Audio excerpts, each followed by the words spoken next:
কেন নামাজ পড়বা? নামাজে অনেক শান্তি, নামাজে অনেক তৃপ্তি, নামাজে অনেক মজা।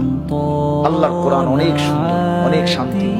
তুমি পড়ে দেখো, ওই নারীর ছবিতে শান্তি নাই ভাই। অশ্লীলতায় শান্তি হয় না, অতৃপ্তি বাড়ে, আরো দেখতে মন চায়। তাইলে তো তৃপ্তি হলো, তাইলে তো তৃপ্তি হলো। স্বামী স্ত্রী তো তৃপ্তি হয় হালাল ভাবে, কিন্তু অসভ্যতা জিনা ব্যভিচারে তৃপ্তি হয় না। ওই জানোয়ারের ক্ষুধা আরো বাড়ে, যৌন ক্ষুধা। ওই জানোয়ার একসময় কুত্তার মতো হয়, শুয়োরের মতো হয়।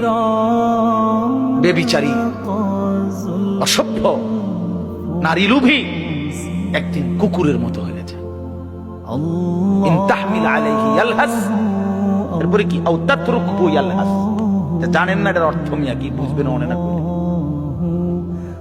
আল্লাহ তাআলা বলছে কুত্তার স্বভাব, ফামাসালুহু কামাসালিল কালব, এই কালব তো কুত্তা।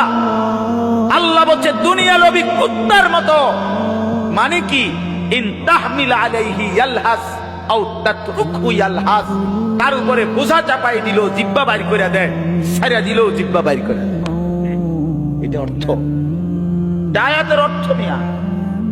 আল্লাহ বলছে নাফরমান কুত্তার মতো।